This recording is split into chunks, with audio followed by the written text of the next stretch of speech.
Welcome back to One Hit Wonderland, where we take a look at bands and artists known for only one song. As you might recall, I sold off a bunch of requests to pay for my vet bills, and now we are finally done. This will be my final request, unless my dog develops any more weird skin growths, which, gosh, she totally did, and it was even more expensive. Yeah, well, we're just gonna power through it. I'm not doing any more requests right now. I'm not your slave.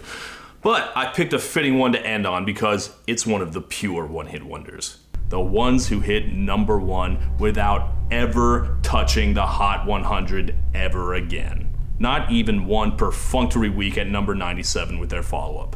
There's only about a dozen of these, and most of them are fluky and bad, but one of them was the future.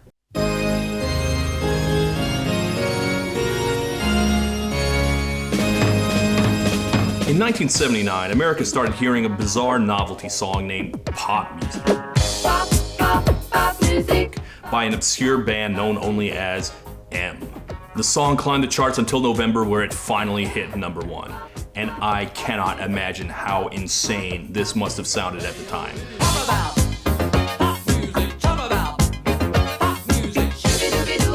There was nothing remotely like this that had ever charted.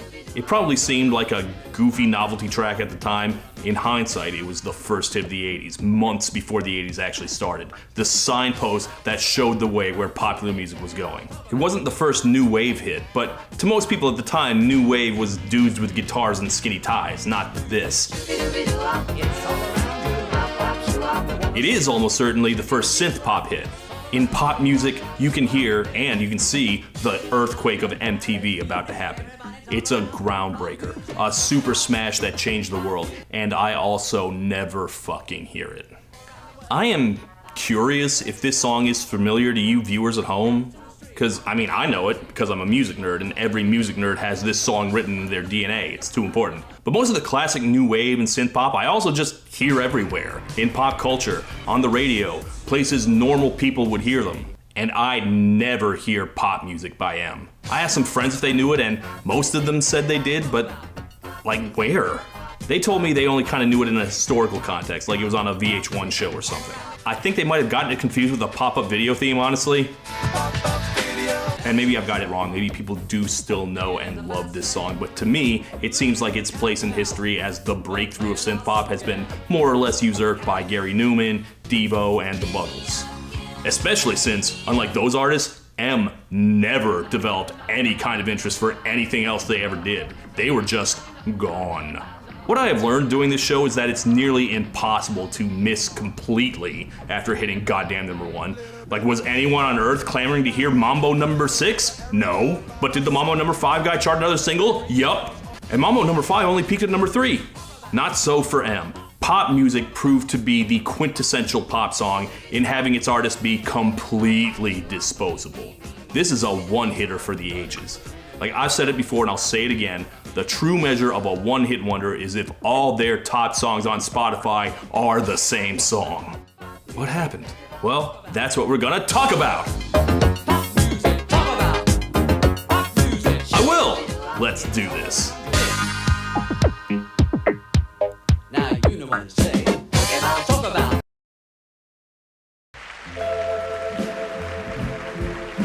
In the late 60s, a struggling young folk singer named David Bowie opened his own performance space in South London called the Beckenham Arts Lab, which would host many future stars until Bowie eventually became too famous to maintain it. One of those future stars was former art student and folk singer Robin Scott, and you can hear him here with his 1969 album Woman in the Warm Grass. He's gone back to his ship, sails off the road. Yeah, he basically sounds like one of the many Bob Dylan wannabes of the late 60s. It's fine, but it didn't go anywhere. And so began a full decade of Robin Scott flirting around the outskirts of being famous without ever really getting there. In 1972, he won some kind of Britain's Got Talent show, I guess, but he turned down the record deal he was supposed to get from it. Kind of flirted around the punk scene. He knew Malcolm McLaren and Vivienne Westwood from back in their college days, and before they decided to start the Sex Pistols. He was briefly in a band called Rugulator, great name. He even started his own label called Do It Records, And there were actually a couple important bands on it. The first album of Adam and the Ants, another one of those acts that's technically a one-hit wonder in America, but you know, they're just way too important for me to call them that. He also put out the first couple albums of Yellow, who we've covered on this show before. So you know, he's kind of important in the scene, although both of those bands wouldn't get big until after they left. But according to him, in the late 70s, he was living in Paris, and the girl punk band The Slits came through. He was helping film one of their shows, and he got the bug to start making his own music again. So he renamed himself M, which is short for nothing. What does M mean? It's a pseudonym for the anonymous. You know, like M from the James Bond movies. You don't get a name. You got some friends together to help him record, but it would mostly be a one-man band. And here we see M's first single, Modern Man. Modern Man. Guess it's better than Modern Man. The modern man. But really he's living on his knees, cause he's a modern man with no solution. A modern man, your confusion. Now this is pretty good, I like this. You can really see the Bowie influence. Am I too just another cliche? No, I'm a modern man. Also the early Roxy Music stuff. It's decent, but it's not the avalanche that would be unleashed on his second single. That's the one where he would prove to be the real modern man. One of the things I am fascinated with is the entire concept of pop. Not just as a catch-all term for all popular music, but as its own distinct genre. When did that start? Because the term has been around forever, but like pop music in the 60s doesn't really resemble what we think of as pop music. That's basically still just rock and roll. It's too organic. It definitely exists by the 80s, because it definitely uses synthesizers. So maybe you could say disco is the first pop, but I mean, disco is its own thing. It already has its own name. Disco's disco. So did pop music, the genre, start with pop music, the song? Maybe. Pop, pop, pop music. Pop, pop, pop music. So in 1979, M releases Pop Muzik, or Muzik, or some of that krautrock appeal, I guess, or maybe just for extreme cool. Pop music. Talk about pop music. I cannot imagine what it must have been like in 1979 listening to this. Like, synthesizer music existed, but you had to be pretty hip to know about it. Most people did know what new wave was, but the Knack didn't sound anything like this, Blondie didn't sound anything like this, not yet at least. It's certainly not punk rock. It's almost anti-punk, really. It's pop music. Talk about Pop music. talk about Pop music. In interviews, M said pop music was supposed to be like the entire last 40 years of popular music rolled up into one song. Basically, it's something of an epitaph. 25 years of pop music. If that was what he was going for, he completely failed. Like, maybe it made more sense with the earlier versions, because he said he tried to do it as funk and then R&B, both of which apparently didn't work at all. Not surprised. But the final version, the only vestige of pop history you hear in it is, I wanna dedicate it. and that's supposed to be kind of like a retro 40s Andrew Sisters thing. Cool down, Papa, don't you blow your top. Other than that, there is not even a speck of the past in this song. No, this song is the future. It barely sounds like the year it came out in. Like, in 1979, pop music was disco, and this isn't disco. I listened to the entire Hot 100 for the week it hit #1 to compare it to, and here's what that was like. Time Life presents the top hits of 1979.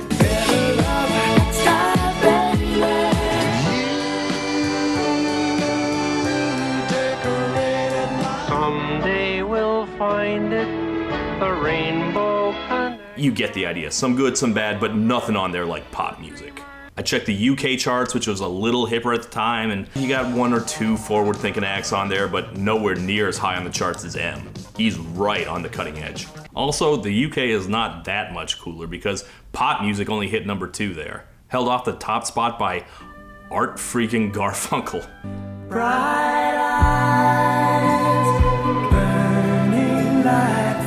Are you fucking serious? I actually really love this song, but obviously it's a million miles away from pop music. But here's the question, is pop music pro-pop music, or is it actually anti-pop music? Because I'm not sure. At the time, I'm pretty sure pop was more or less an insult. The catch-all term for popular music was rock, and we love rock. Come on and join the line. You can make a million songs about rock. Making music about pop, that's ridiculous. Pop was garbage. It's not like now, in a post-pop-timist world where people use pop as a compliment. Back in the day, it was like, ABBA? What tasteless shitheads listen to that? So a song about pop music, that's something edgy. This might be not only the first pro-pop song, it might be the first anti-rock song. I can't get jumping jack, I want the whole get back. Talk about The Beatles? The Stones? Who cares about that? wanna be a gunslinger, don't be a rock singer. In interviews, Robin Scott said he liked how disco was bringing people together. Rock and roll was divisive and combative. It set the youngs against the olds, but disco was for everyone. Black, white, young, old, whoever. It unites us all. Or its popularity was a massively overhyped bubble that was about to burst, violently and horribly. Yeah, that really didn't bring people together as much as he thought. Of course, we've been arguing about this since pop music took over everything. Maybe we shouldn't be praising commercialized slop for the masses. And you can see that in the song, because he still kind of accepts the negative framing of pop music as garbage, mass-produced commercial product. Eeny, meeny, miny, moe, which way you wanna go? The lyrics are sort of nonsense, and he delivers it like a carnival barker because he's selling a product. Let's do the milkshake and sell it like a hot cake. Try some, buy some, beat by both. Step right up and right this way. It's the hip new thing. You've got to have it. Wanna surround you. Shooby-dooby-doo-wop. It's all around you. Everybody's talking about it. Popular everywhere. Cures all ailments. Give me your money. It certainly feels ironic and detached in that hip new wave way. No one seems very enthused about it. Especially, like, shout out to this zonked out looking backup singer. Pop music, pop, pop, pop music. It's 1979 and Quaaludes are still legal, baby. Yeah, that's the good stuff. So I've talked this up for a little while now, but do I actually like the song? London, Paris, Munich, everybody talk about pop music. Well, let me put it like this. I have not seen any critic who was not over the moon for this song. One of my favorite blogs when I first got the internet was called New York, London, Paris, Munich. Music writers adore this song, and I mean, they better. It's the only song about what we do for a living. Talk about pop music. Talk about pop music? That's what I do. It's like 16 tons, but for my job instead of coal miners. But I don't know, I'm a tiny bit more reserved about it than most other critics, I think. I'm gonna paraphrase one of the critics I like, Tom Ewing of New York, London, Paris, Munich, who had an analogy I liked once, where he compared something to the first car. You look at it and you're seeing the future. You're seeing a revolution. You're seeing an idea that's gonna make $1 bajillion and change everything around you. But you're also looking at a weird spindly contraption that doesn't look anything like an actual car. Ewing was talking about the first reality talent show, but that's how I feel listening to this. This is going to bend the entire direction of pop music in the 80s, but it doesn't really sound like any of the things it would inspire either. And compared to later new wave gems like Don't You Want Me or Just Can't Get Enough, which are like basically perfect, pop music kind of sounds a little janky to me. Which is part of its charm, I guess. But you can see the one-hit wonderness already forming. There's a saying that being right too early is indistinguishable from being wrong. M would not be a part of this magical future we called the 80s. Where did he end up instead? Now, as you all know, every time I cover a UK new wave act, I almost always say that they did better in Britain. Is that true for M? Yeah, kinda, not really. Anyway, there was a throwaway lyric on pop music, and he made that the title of his second song, Moonlight and Muzik. And looking at that title, and a bunch of others on the track list, I can tell you how he got the name of his band. Like, look at this. This album was brought to you by the letter M. Modern Man, Moonlight and Muzik, Made in Munich, Mystical, Magical. No. Anyway, I found one review with Scott on an ancient website where he describes his follow-up single as complete corporate sabotage. But it doesn't elaborate, so I can't tell whether he thought the single was sabotaged by the label or if he means he was committing sabotage on his label by releasing this crappy single. I don't know. All I can tell you is that the label did not like it. This was not what they had in mind. Why? I don't know. Maybe it was like a little too low key after pop music. Like, do you youngsters even know what Muzik is? That was the crappy background music they used to play in grocery stores and elevators. Hold music for phone lines, I think they still do that. So you understand what I'm talking about. Muzik is music the way cheese is cheese or fruit is fruit. Robin says he actually visited the Muzik studios and it was basically this cold calculating science lab, but for music. So you can see he's got some kind of preoccupation with music as cheap junk. Another damn tune I can't get out of my mind. When he wrote pop music, he was probably thinking of pop art in the Andy Warhol sense. That's a lot of irony we're piling on this song. But Muzik is not what this song makes me think of. Things go better with a subtle harmony. It's the international motel fantasy.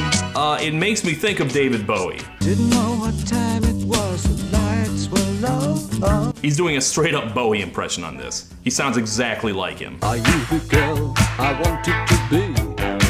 Collaborating on the balcony. For the record, he says he kept in touch with Bowie. He said Bowie asked about pop music and he thinks maybe Bowie took some cues from it, which you listen to Bowie's 80s stuff, I think that's actually a very real possibility. And maybe after Moonlight and Muzik, Bowie thought, hey, it's okay for me to steal some of this guy's moves because he's sure not scared to steal mine. I'm sentimental, but don't betray me. With all that incidental music to play me. Sis, Moonlight, and Muzik. Anyway, this song barely cleared the top 40 in the UK, and I don't think it made it anywhere else, after pop music hit #1 in like a dozen countries. By that point, he was no longer the only synth-pop act in town. And things did not go any better for his next single, That's the Way the Money Goes. See, that's another M. M for money, and what the fuck is this?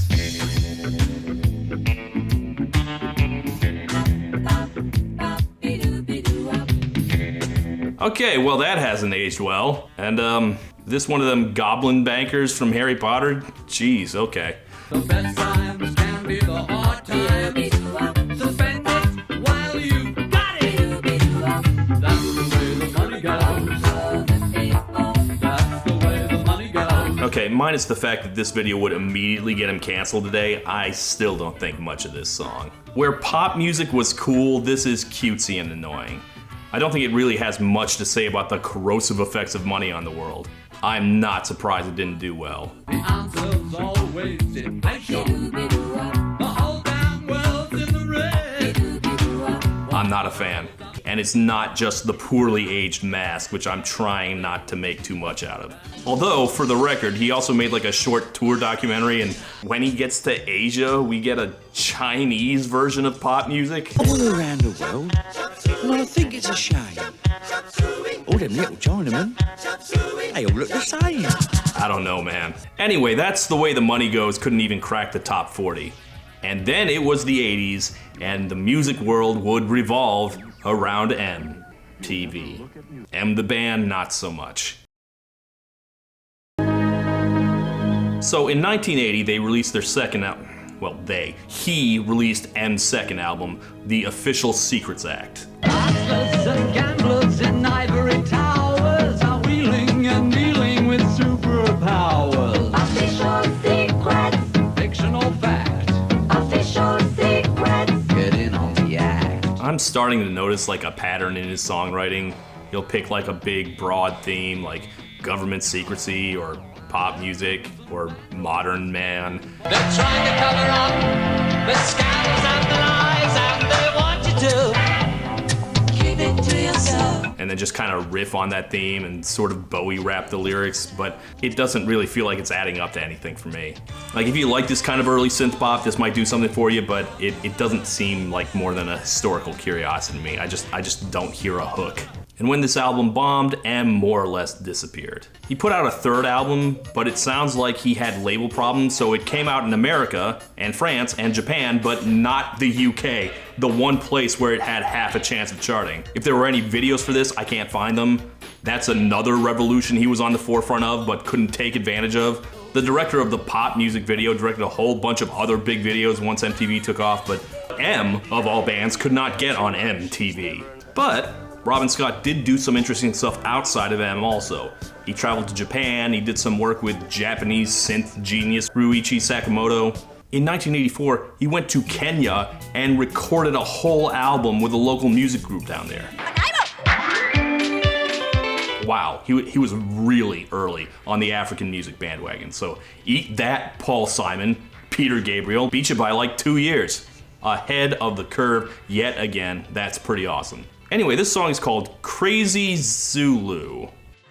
Dressing up is fun with someone like you to teach me how to dance. Oh my god, what did they do to his hair? Dressing like a Zulu when I can't stop. He looks like the nerdiest member of Die Antwoord. I see on my soul I can't take any more girls. The voodoo that you do is touching the whole world. Yo man, I don't know about these lyrics. Again, I feel like his deficiencies as a lyricist are really coming to bite him here. When Paul Simon went to Africa, the songs weren't called Check Me Out, I'm in Africa. Mad dogs and Englishmen out in the sunshine. Blackberry juice is stronger than white wine. What? Oh no, oh no, no. I made a friend listen to this and he said it was like Paul Simon's Graceland, but if it made you pro-segregation. I don't know if I'd go that far. But the label didn't know what to do with this, so they shelved it for decades. Once again, Robin Scott was too early. After that, I straight don't know what happened to the guy. A remix of pop music got big in 1989. You know what I say. Talk about. And U2 used a different remix of it on their Pop Mart tour in the 90s. But as for the man himself, all I've got since 1984 is some occasional concert appearances and a self-released solo record in 2017, with the M Project being totally and completely defunct until July of 2025. Last month, he reappeared out of nowhere with a new M album after 40 years. Good timing, requester. Boy, am I glad I saved this one for last. Anyway, let's check out the first single he put on his YouTube page called AI. AI, let me introduce you to AI. God doesn't have a clue. Let's see what he says about it. The point of the song is to open up the conversation and controversy surrounding artificial intelligence. I understand the concerns about copyright, but it could be a useful tool. Okay. AI, let the aliens through. If this is supposed to be about the real world technology we call AI, like the technology that made this awful fucking video, the one where you can see this guy's feet somehow turn backwards, okay, well, clearly that's not what the song's about. We thought we were alone, drifting through space. Yeah, ChatGPT isn't aliens. AI, let me Nice hands, thought we were alone, drifting 3 feet. through space. This is really the endpoint of pop music, isn't it? It was a song about mass producing cheap garbage, and now here we are. AI, God doesn't have a clue. Really makes you think! No. Boy, am I shocked to say this, but that's a huge no. Pop music is a monumental achievement and no one can take that away from him. But the more I looked into his career, the more it looked like a stroke of accidental genius. He had instincts that continually steered him in the right direction, and like maybe 1 or 2 of the early singles are all right, but pop music was the one time it really came together as, you know, actual pop music. The rest of it, man, I don't know. Like, it's no surprise to me that he got no reward from the 80s boom he started. Still, he can say that he made the first great meta pop song. The first falling domino that eventually gave us Poptimism, and whatever your view on that is, there's no doubt that this song helped reconfigure the entire landscape, so he can have that one forever. In New York, London, Paris, Munich. Maybe not China, Africa, or the Middle East, but, you know, there you go. Loud and clear.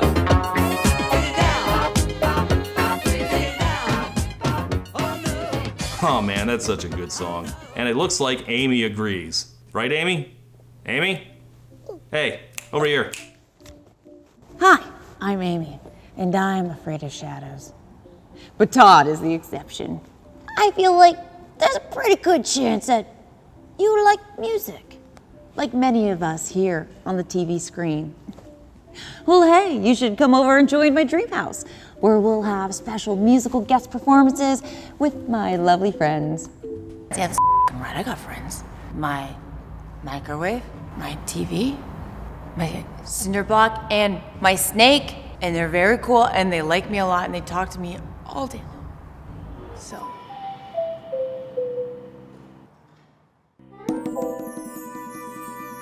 I think I will, Amy. And you should too. So come on, everyone, and check out Amy's Dead End Dream House, a surreal trip into the magical, whimsical, wacky fun land that we all imagined we would grow up to live in when we were kids, except that the wacky talking cartoon appliances have to deal with our whining about our depressing adult problems, like bills and loneliness. I've seen it. It's a really good show. I am heavily recommending it. You can check out the entire first episode for free on YouTube, and you can check out the rest of it streaming exclusively on Nebula, the creator-built platform that's home to smart, weird, one-of-a-kind shows you won't find anywhere else. You'll find exclusives from H-Bomber Guy, Philosophy Tube, and myself, and other brilliant minds behind the internet's best content. Plus, you'd be helping me out, which I'd appreciate. There's no ads, no algorithm, just good stuff made by good quality creators, not, content mills or AI. So if you want to watch Amy's Dead End Dream House and a ton of other amazing Nebula originals, use my link to get 40% off. That's just $36 a year or $3 a month.